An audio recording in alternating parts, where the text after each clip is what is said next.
Hey, what's going on, guys, and welcome to another episode of Us and Ours, the She Didn't Say podcast. the Podcast. I did the podcast. All right, so I guess we can start out by saying, how was your day?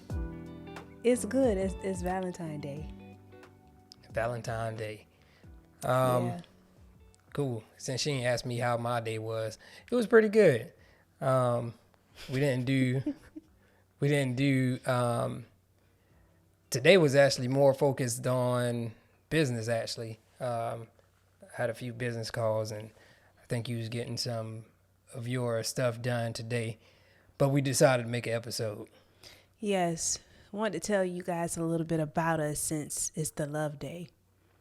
I felt like it was needed since we have a non-traditional love story. I'm pretty sure y'all know she came up with this one. Got to talk about the relationship stuff. All right, so as you stated earlier, you came up with the topic of Marrying your non-ideal person. marrying your non-ideal person. Now, I know that may sound crazy to some people, but I think what we're kind of alluding to is marrying someone who initially, they're not your type, pretty much. There's a bunch of stories of people, in relationships that end up marrying somebody who's not their type, and they tell their why behind that story. So that's kind of what we decided to do, what I Yes. agreed to today. What you agreed to. Yeah. And before we go on, do not try to edit our stuff against each other, because I Don't think try to edit. a lot of times when people like a topic like Snippets? this, they'll try to, Clickbait. yes, we're good. We're just letting you know some behind the scenes of how it got started. I don't care about that because I'm we got the full video right here. I'm So, just saying. So I think a good question. Oh, let me do the fine print. Anything that you say in this episode will not be used against you within the court of our marriage. Okay. I would not hold it over your head. I replay this part every time. Yes. I think a funny question and probably a good starter question is, what was your first impression of me, if you even remember? First impression of you. I'm trying to remember where. It's probably church. No, it wasn't. I don't believe it was church. CSU? No. Yeah. I remember because I remember telling. I think Tay asked us about it Our sometime first down the impression? line. Yeah. Okay. And my answer kind of I know what you're about kind of to made say. him and Kara, like, they kind of What? did a double take at me. So if I'm remembering right, the first impression was at, I think, the church we previously went to. It was having some kind of youth type service, but it was like dressed up, and they were doing a worship night type deal at a hotel. So I remember prayer that night, something night. like that. I think that was the first time, Okay. or at least the first impression that I can remember. I don't remember seeing you around campus. So that night, I think it was maybe the first time I saw you, but I remember you had on a red dress, but you sung that night, and my first impression was like, oh, she don't really sound that good. And I think that was it. Beyond that, I mean, that was like it. And then I don't think we really met until church then. Okay. So that I can remember, my first impression was this girl coming here singing, and she can't even sing like that. You know what? I hope I know that some people gonna try to get me in the comments or Yeah, because I hope that my friends and my family and the people that have heard me song, I hope Heard that you y'all song? heard me sing. My bad. For those who have heard me sing before, I hope y'all back me up in the comments or something, because I don't feel like I need to do a show right now to prove that I can sing. I mean, I would back you up now. I'm just saying that was Also, my now I can first sing. impression. Like, I don't know what song you was singing. I remember you was singing song low. didn't work. You was singing low, and it was like, oh, geez. And I was like, oh my God. So it was a bad song choice. Maybe it was a bad song choice. Maybe, you know, you were a little hoarse and raspy that night. But Can I sing now, husband? yeah, like you can sing. Like once we got to the church and like you joined the choir and whatnot, I heard you say, "Oh, okay, she can sing." But that particular night, a little shaky. Yeah. I actually did not remember that night until you brought it up this now. My first impression, I actually remember it more so in church. Okay. So I'm like the Morris Chestnut girl. That's what I like. And so when I saw you, it was like, oh, he's cute, but it wasn't like, I feel like you like the Shamar Moore category, you know? So I was like, oh, he's cute, but it was like, Slut. you know, you're not, I wouldn't necessarily, it wouldn't be for me. It'll be like, oh, he's cute. You know, I'll shout him out if like a friend was interested. It's like, yeah, I know somebody. And then I think like once I got to know you, I like to laugh. So I typically, I think like Paz is like people who make me laugh a lot, like clowns. They typically like the main, they're typically like the center of the room in a sense, because I like to crack up. Very like if that makes sense. I'll let you finish because I'm in my head. I'm like, that's not me really. Right. We're talking about ideal right now. Oh, okay. Oh my God. Well, you was asking first impression to begin with, so you was kind of leading the line down like my first impression of you was like Shamar Moore. Oh, sorry. I was going to the next part. Went to the joking, and I'm like, I ain't joking like that. Oh, okay. I got a few jokes every once in a while. Yeah, that was my first impression. I think you were still wearing your earrings in your ears.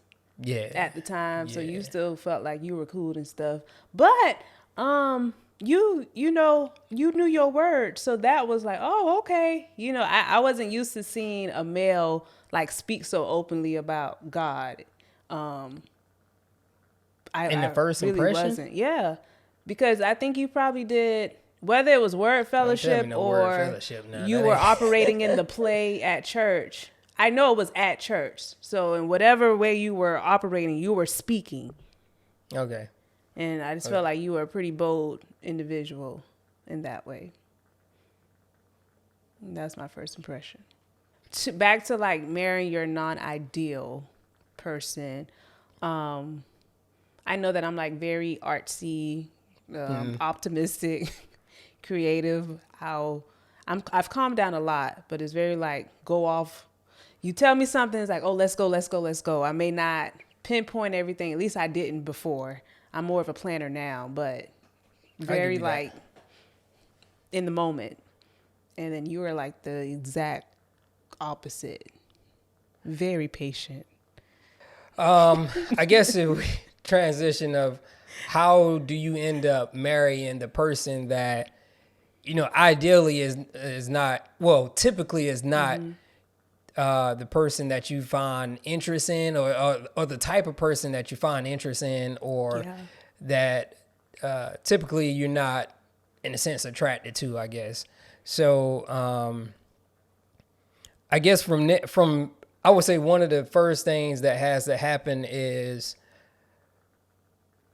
you come into a maturity of, I think we can like tag team since both of us have like the same story, but one of the first steps I say is you come into a maturity of understanding that relationships, you know, real relationships are more than physical attraction. Even though that's what, for most people, that's what brings them together. Initially. But, you know, once you're in it, you in the marriage and whatnot, you know, we all know that physical attraction, you know, while it plays a role, you end up worrying, you end up more, you end up, I guess I can say you end up looking for more of somebody's character, and you look towards, you know, their mindset, and you look towards their ability to be the person that you need, right? Be the person that complements you in maybe some areas that you lack. So playing back on the first impressions, right? Yeah. There was a first impression of each other as a person. And then I think we went into a first impression as Like friends. friends, you know. So while we understand the first impression we had as, oh, this person I just saw, I wouldn't even say met, this person I just saw. Yeah. Was there a different first impression stepping into the friendship? Yeah. I think once we started working out together and I was able to like have conversations with you on a pretty consistent basis, it was like, oh, okay. I got to learn like your mind, like your thought process, the way you thought about life. Started learning, oh, he's equipped like this because of certain things that you went through. And I think it started to put you in a different category versus what I was accustomed to. I mean, you were already like 4 years older than me. Yeah. But it was like, oh, he's extremely like, you're very mature. And we didn't talk about nonsense. So we actually had like pretty good conversations, even though everybody, you know, made their comments like, oh, y'all working out, y'all doing this. But it's like, no, we genuinely we were just having really good conversations. So yeah, I think at that time it was like, oh, I knew something was different about you, but I wasn't necessarily, it wasn't like a relationship. Yeah. At that time. I think the same thing for me. And it's like Miss Erica said when she was kind of, I guess, prepping us for the wedding. She was like, "Oh, it snuck up on y'all." Yeah. It was like, yeah, it actually did, because while we were going to the gym and hanging out, and it was some things going on in life that, you know, I usually don't talk to people, but I felt okay sharing, you know, some of the things. I didn't share like 25%, guys, and then told me to be thankful for the little bit that he shared. You know, you just ain't opening up to any and everybody. So I shared a little bit, and it's like, you know, be happy that you're getting this because most people don't get this, you know, so you're a friend. And I'm like, people always talk to me like, what's wrong with you? So I guess the impression I had was, oh, cool, she's a good friend, you know. I don't think she's the one, because I didn't see you as, I hate to say it like this, but because I didn't see you as a loudmouth, I was like, that's why I can tell her 20% of what's going on in my life. Why do you hate to say it like that? That's a good thing. That's a compliment. Well, if you want to say that, that's fine. I didn't see you as a loudmouth. Thank you. Because I didn't see you as a loudmouth. That's why you got the 20%. And so from there, it was like, okay, not a loudmouth, so I can tell a little bit. Let's see how she handles this little bit as a friend, you know, not realizing, I guess, what was actually taking place. Yeah. So just doing that, and then just hanging out more, and then you kind of end up finding yourself doing things that you wouldn't normally do. So, like, 'cause you were showing up, babe.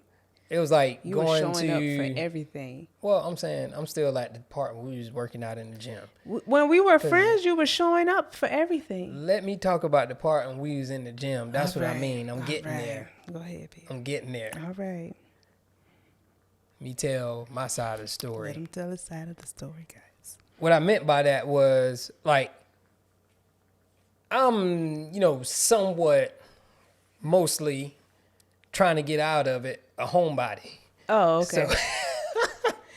So saying that, you know, I was the type of person, I go to class, I went to class, I went to work, church, went to the gym, sleep, church, back home. I wasn't that type who just wanted to hang out and be out with people all the time. That wasn't me. So to find myself like going to the, I think one time we went to the movies after the gym, and I'm like, why am I sitting in the movies with this girl after I just got out the gym? Like, there was babe. I had right. That touch. It was some times where it's like, why am I here like, right why now? are we talking at this time? This is weird. But because I was looking at it as a friendship, right? That's what I saw it as. But I think we were just very comfortable, like, with each Right, other. right. And even though at the time people were trying to make it more than what it was like, no, we just cool. right. And I know for me, like, my pet peeve is like, I can't talk to people every day all the time. That's very annoying to this day. I cannot talk to the same person every day. Like, why are you texting me? So, like, for my friends, it was like, all right. Yeah. You literally talk to Raph every day and you don't seem bothered. You sure that there's, like, are you sure? So I think they took my word for it to Guess I had some good conversation. It was really good. You know what? I was probably saying some lame stuff. No, because I read our messages. Oh, that's right. We was actually talking about stuff. Yeah, we had really good conversations. I wasn't trying to spit game. We was actually talking about stuff, life. So no, we'll probably talk about when you did get to that point later. May not be this episode. I don't think I actually spit game. You did. You I don't did. think I spit game. Mm-hmm. But we'll get to that. I can't spit game. But I would say, like, going from just cool, now friends, were you at a point where it was like you were looking for your person? Because I do feel like your thought process may be different when you're actively, like, looking, or you're actively trying to find your person, whether it's like, okay, I'm too old to be just dating anybody. What was your thought process at that time? So it's weird. I think I was open, but I wasn't actively looking, right? Okay. I was in some kind of situation with another girl that I actually liked, but it was some, like, we was hitting some barriers, right? I mean, you know the story. We was hitting some barriers, and I was just like, this ain't where it at. Like, you know, there were some red flags, I said like that. And so. And that was the green. I'm just playing. The green. Okay. That was corny. And I was the green. Right. I guess you was the green. But I was kind of in that, I don't want to say between two people, but for lack of better terms, like between two people, and neither one was like exclusive or anything official. It was just you were like just dating, right? I don't even know if I would call it dating, but I was coming out of talking.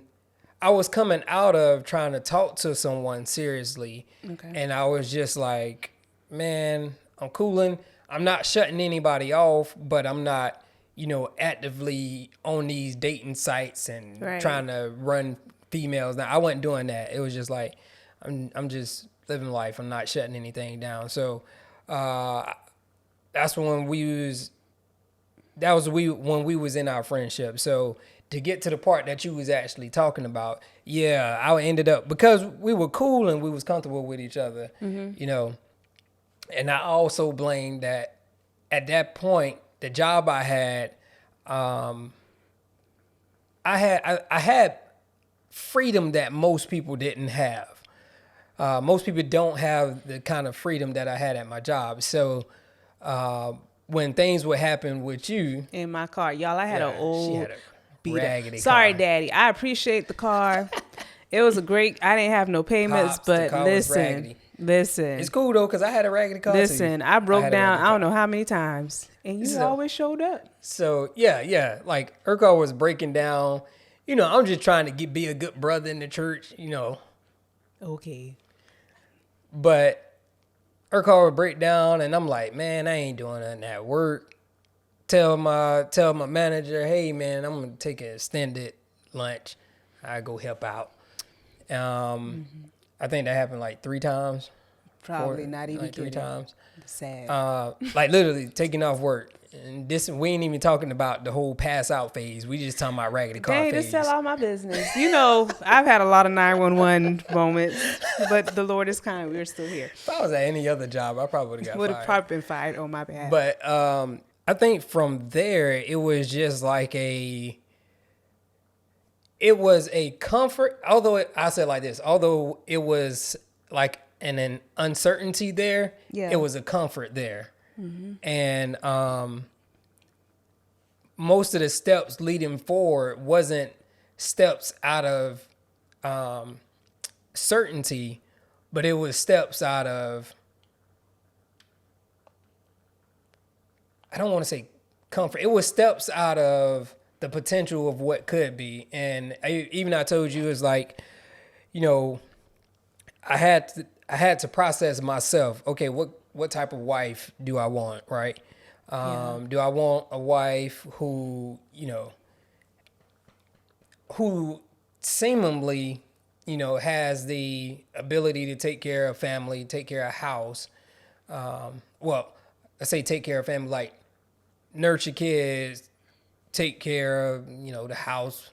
You know what you mean. Blah, Don't- blah, blah, blah, yeah. blah. Or do I want to, you know, I guess what we'll deem as a trophy wife and, you know, spend up all your money. And it was like, okay, I need to start thinking seriously about my spouse. Like, what do I want to see in my spouse? So that's kind of how I got to that road. Okay, so did your age have something to do with it? I don't think my age had a lot to do with it. I remember telling a friend, man, I didn't want to be 40 and in the club still trying to take somebody home. It was like, I know I'm getting older. That's pretty much what that meant. I'm not rushing it, but I know I'm getting older. And then, you know how it is when we actually got together. I was like, I don't want to be 70 with Yeah. a child who just got out the house. Yeah. I just asked that because I was so young. I was like 21. I had just turned 22 when we started dating. So for me, that's like, you're just getting out of school, I mean, at babe, 22, that's young. some people get married. We may have to cut that one out. Let me pick a where Oh, you already did it now. No, I did like this. Okay. I was 22, so that's why I asked. For me, I knew that, well, I would say as soon as I got to college, probably before then, anybody I talked to or dated, I always tried to envision them as a husband. It was like, do you fit? Like, do That's you good. fit in my future? The answer was pretty much always no. It was just like, this be temporary to get your heart hurt because I can't see myself saying yes to the future at this rate. It's like, you just fit for right now. So, with the comfortability of our friendship, well, you know this, I wrote my letter to God and I'm like, okay, Lord, even though I wasn't trying to get married and stuff at that moment, I still had an ideal list. I am a daddy's girl, so How many of you women write y'all letter to God? mind your business. Because he hears his daughters. Listen, so I had my list, and I think it was after Krista and Ariel. That's my best friend and my roommate at the time. And they just kept egging on this, you and Raph.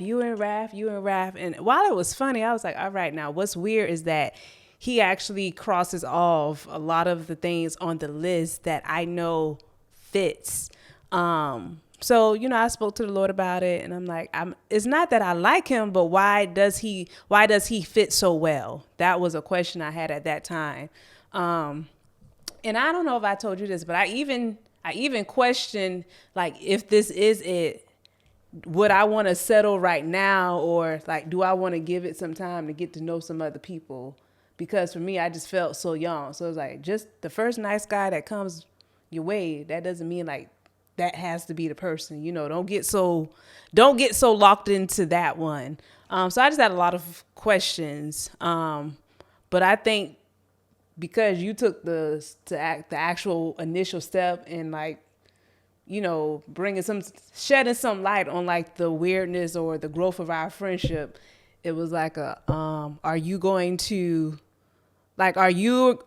walk away from this based on possibilities that you can walk into in the future when there is nothing wrong right here? Okay, so when did this thought happen? At what? After I graduated. Okay. So I graduated in May. We started dating in September. So I would say around like that summertime. Okay. I mean, I left college, so I'm like, when you date somebody, where you gonna find them at work?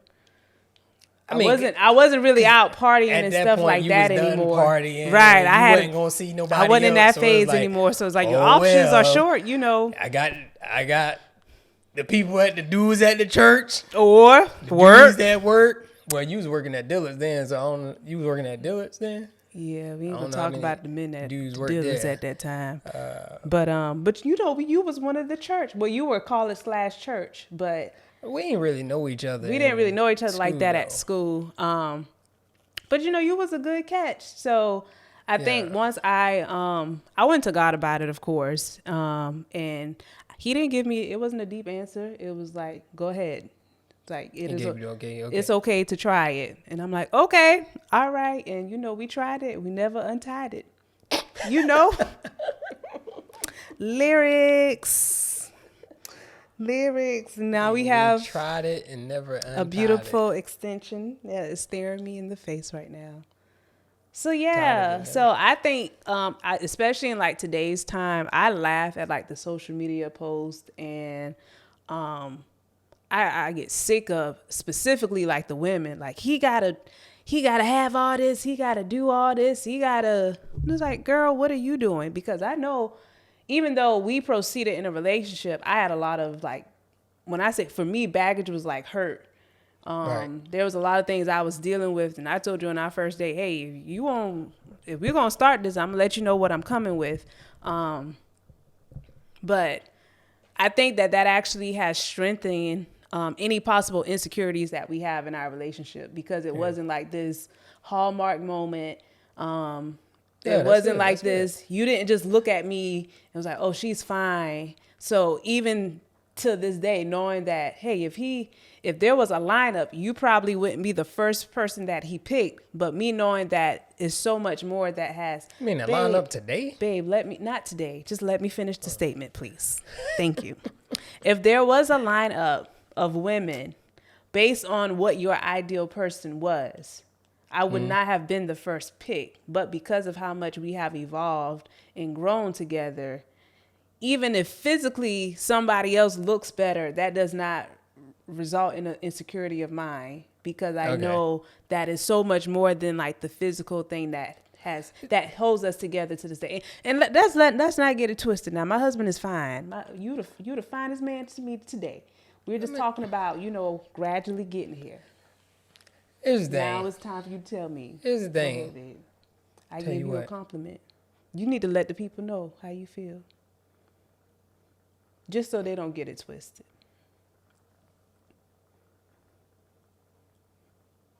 If they get it twisted, that's on them. Okay.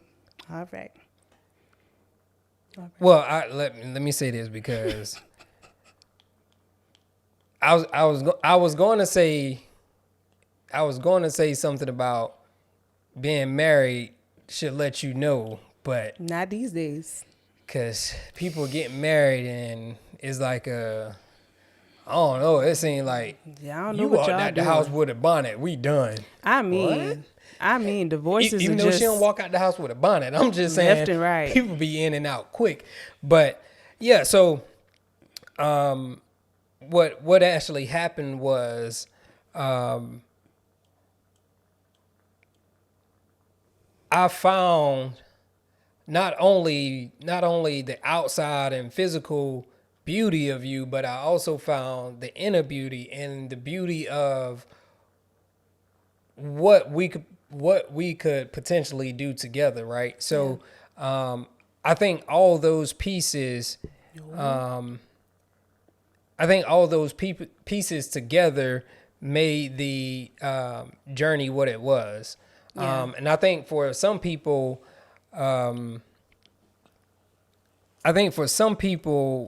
depending on the call is depending on the journey you have to walk.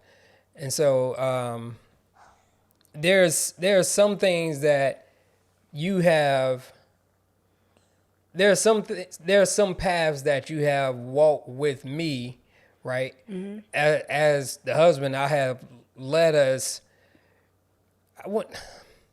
We have walked some paths together, right? Yeah. Our journey has been on some paths that other people probably couldn't have handled that journey, right? And so that's how I knew I had the right person. It was like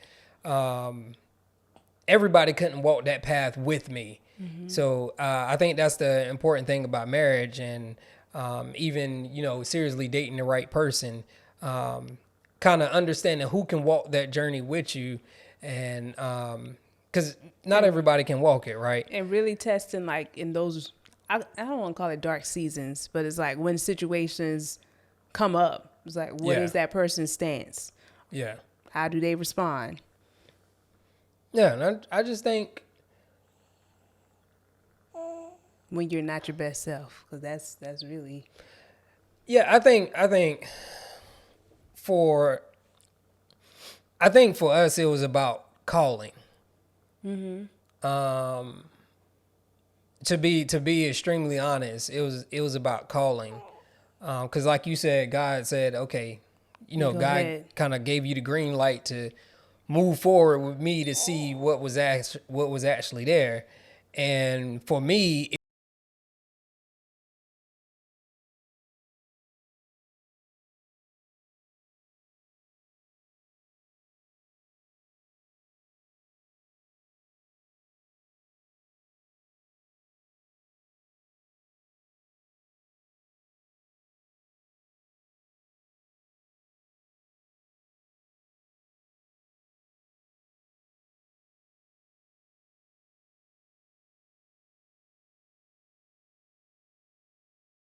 We're still fresh in. It was like, wow, this is, what marriage it really is. Is never a time, and I say this, really thinking of what I'm saying now. It's never a time where both of us are down at the same time, or never a time where because I'm down, it gets you down, or because you're down, it gets me down. It's not a time like that. It's like a seesaw. We work. I mean, there was a scripture. I'm gonna put the scripture up. I'm blanking on it, but it's in Ecclesiastes. I think it's Ecclesiastes 2, where it talks about, basically having a team where if one person is down, the other person is there to pick them up. Is what it actually. I'm paraphrasing. Okay. What it says is better for two, right? Two. When one is down, the other can help them up, because if you're alone, you're in trouble. Yeah. Right. And I see that as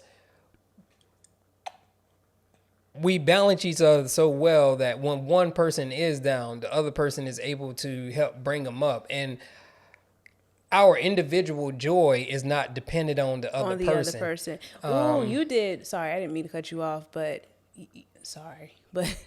you did really good at making sure that was a part of our foundation.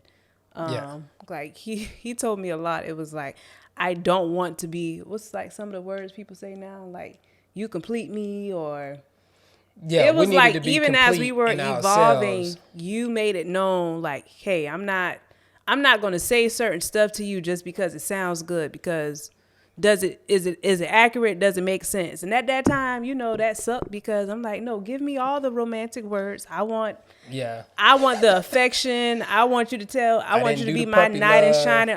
Listen, we ain't doing no puppy love. Raph was very. We done.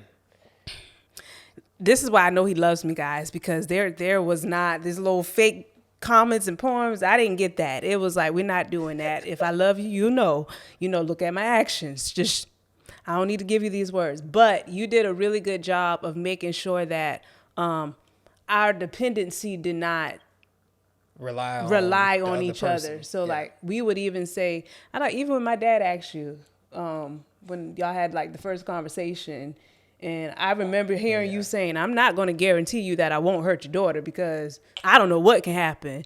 He's like, but I will guarantee that I won't do it intentionally. Yeah, it's not my intention. It's not my intention to hurt her. So it's like, even in moments like that, it was like, oh, okay. Like he, it's probably not, to me, it wasn't the best answer, but because that meant I could have probably still got hurt. However, I'm not perfect, right? So, however, you didn't let your words be like a false narrative. So it helped me actually be more considerate of what I was thinking when I did share it with you. Even moments you didn't believe me, like when I told you I loved you the first time and you told me it was puppy love. Guys, there's a lot. There's a lot to this story, but it wasn't puppy. It was real. It was real. I don't think everybody's journey is going to be like ours. I think very few people's journeys will be like ours. This timeline. Because, like I said, it goes back to that calling thing, and Ezra, you want to talk in the mic? I mean, because you want to being real fidgety. All right, buddy. We hitting that 45 minutes. Anyway, I think everybody's journey is going to be different. So just because our journey was this way doesn't mean your journey is going to be this way. Mm-hmm. To be honest, why our journey was this way, my answer is it's a part of our calling. But, to this day, I still haven't fully fleshed it out, right? Of why our journey had to be the way it was? Yeah.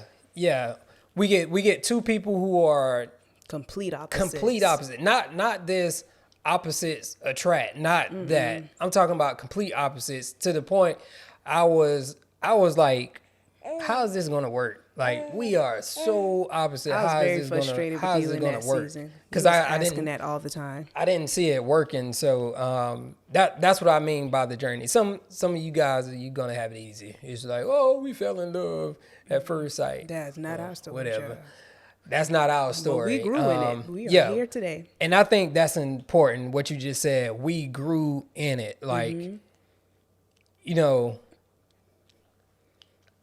when we hit certain stages, I wasn't like, oh, I'm so in love with this girl. She just, that wasn't me. I would probably started laughing if you said that. Right. It wasn't me. It was like, God, what is going on here? This is something that's weird to me. And he's like, move forward. Move forward. And it's like, the moving forward was even uncertain. Like when I asked you to be my girl, it was like, you'll be my girl. And then you was like, yeah. And we could see what happens, I was like, what did I just do? And it was like, we're a very weird couple. We literally started dating without even getting to that point. And it was just, we are different, but we're moving, we're moving forward. So, man, I remember when we first started dating, we had that play at church, and we had the play at church, and I was speaking some line. We were dating already?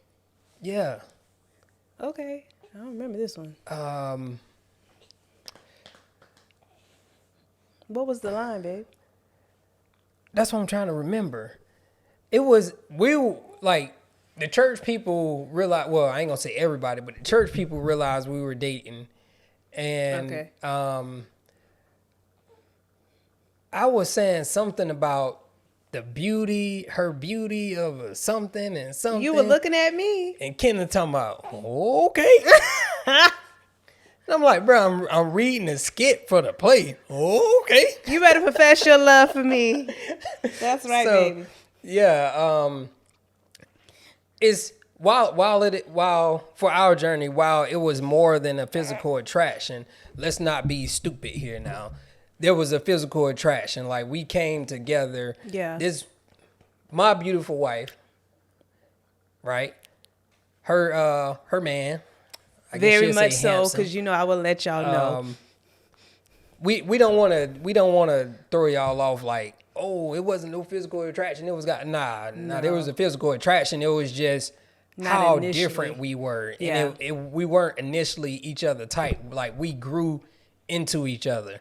Yeah. So, and I think that was important for whatever reason that we're going to journey into down the line. I think it was important even just for the longevity of our relationship. I feel like we came into this just a marriage, like on a different level than what it seemed like most did. I'm not trying to compare, but because of the journey we had, because of the time that we spent together, like the length of time and different things, I was like, even our preparation of marriage, they were like, oh, y'all are good, because we had already like dissect so much. We got counseled, and even our counselors, they were like, y'all are the most opposite couple we have ever had. They were like on a scale, y'all are like 99% different. But you're so far ahead in this journey of relationship. Yeah.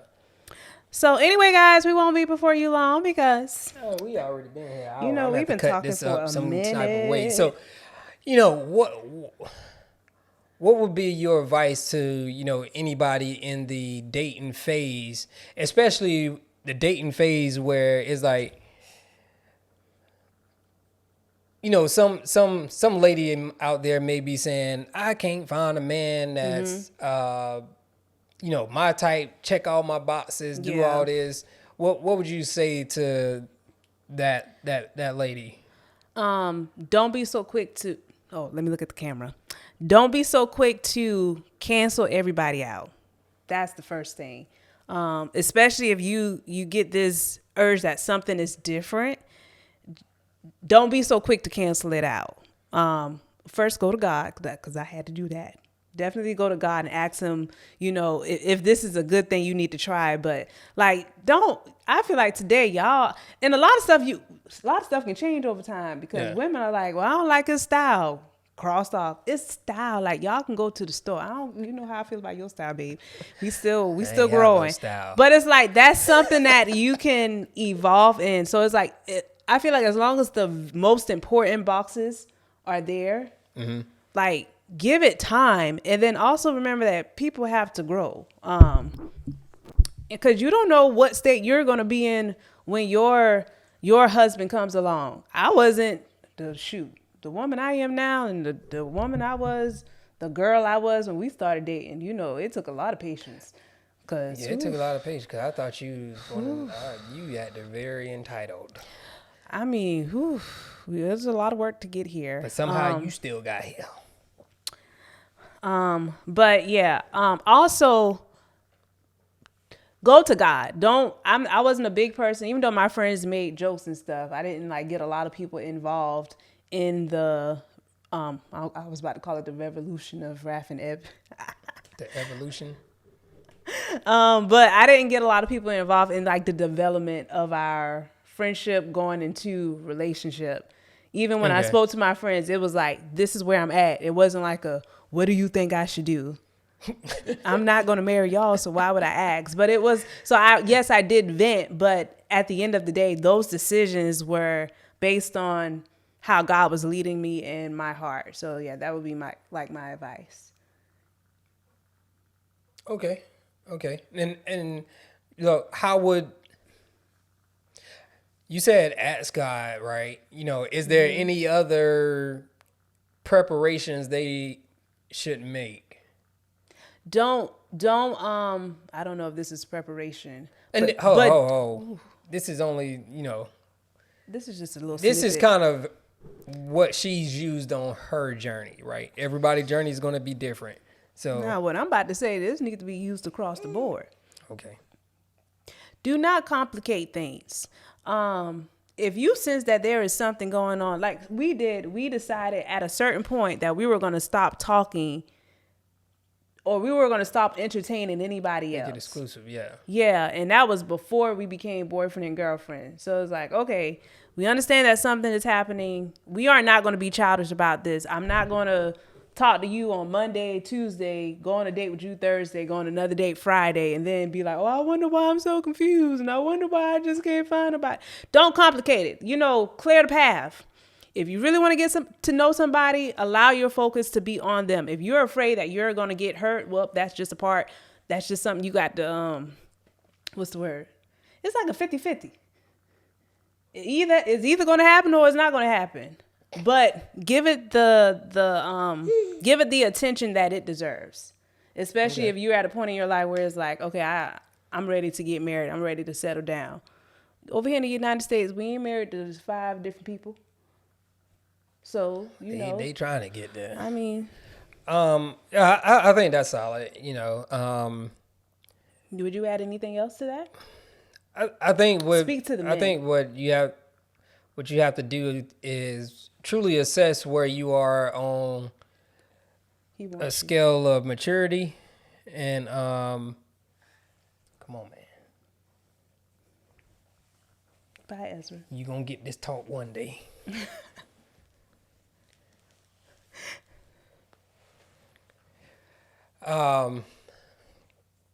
Yeah, I think for the most part, you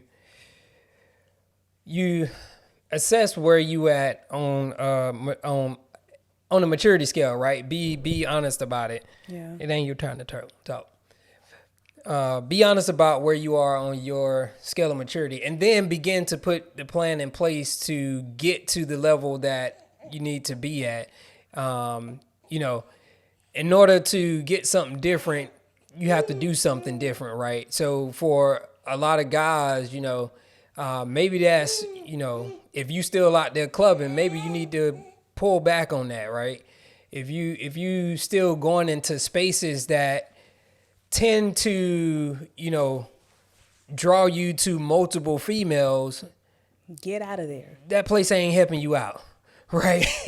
All it's doing is jacking your hormones up, and it's hard to really discipline yourself in preparation for a wife, in preparation for a one woman, right? So take yourself out of those situations, even if you have to change your friend group in some sense, right? And just prepare yourself. One, especially for guys, make sure you're on the right track. Make sure you have a vision for yourself, because one of the hardest things in a relationship or even in a marriage, and it's something that will challenge a marriage. I'm not saying that you won't deal with it, but it challenges a marriage or any relationship when a guy does not have a vision. Trust me, we went through it, right? Like, and we can, that can actually be a different Another topic. episode, yeah. And I ain't saying you gotta create the next Apple and be the next big CEO. No, but you, as a guy, you need to have a vision for yourself and then a vision for your family in order to lead. Because when you don't, you just miserable. You don't know where you're going. I'm not gonna go too far, but I think that'll be my advice. Really check yourself, and then, check what you are doing in order to get to where you want to, like, does your steps align with where you want to go? Yeah. And not just the words that you're talking. So with that being said, do you have any other words on this Valentine Day? Be blessed.